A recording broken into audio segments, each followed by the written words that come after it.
Assalamualaikum warahmatullahi wabarakatuh. Saya Tari Sadayona. Di sini saya akan mempraktikkan tentang perpindahan kalor.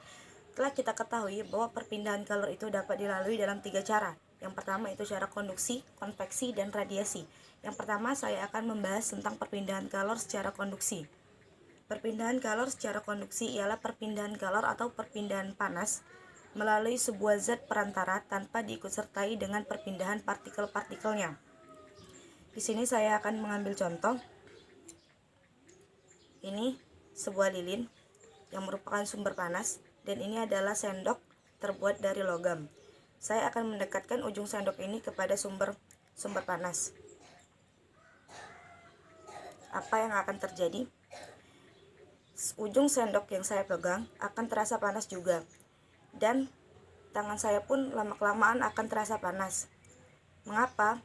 Pada peristiwa ini terjadinya perpindahan kalor dari sumber panas melalui logam ini hingga sampai kepada ujung logam ini.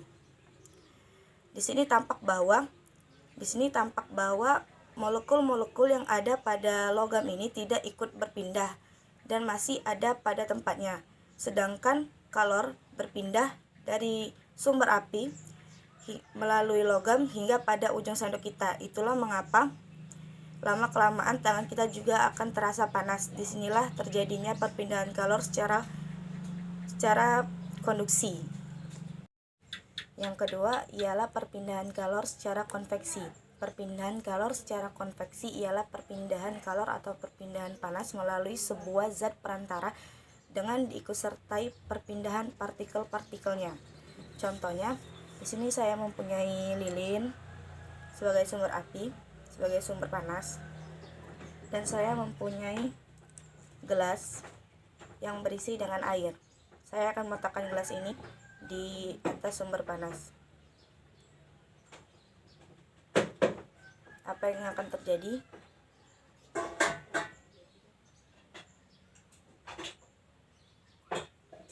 Lama-kelamaan air di dalam gelas ini akan terasa panas.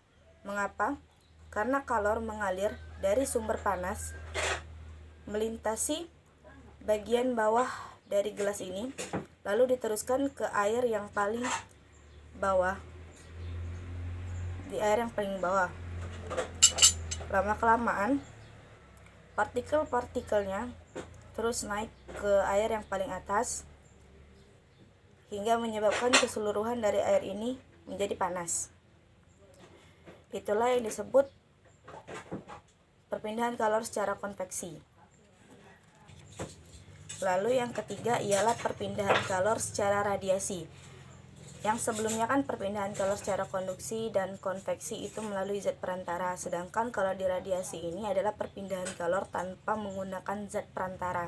Sebagai contoh, di sini saya mempunyai sumber panas lilin, dan di sini saya mempunyai kepingan-kepingan dari lilin tersebut. Lalu saya akan mendekatkan kepingan ini kepada sumber panas. Apa yang akan terjadi?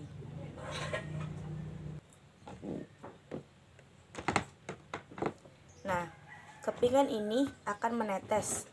Mengapa menetes? Padahal kan kita tidak mendekatkan kepingan ini di sumber panas, tidak bersentuhan dengan sumber panas, namun cuma di sekitarnya. Nah, inilah yang dinamakan dengan perpindahan kalor secara radiasi. Walaupun kita tidak meletakkan kepingan ini di api, namun hanya di sekitarnya, tapi lilin ini tetap meleleh karena di sini ada radiasi. Radiasi itu, ini kan sumber panas, dia akan memancarkan panas di sekitarnya. Itulah yang disebut dengan radiasi. Terima kasih. Wassalamualaikum warahmatullahi wabarakatuh.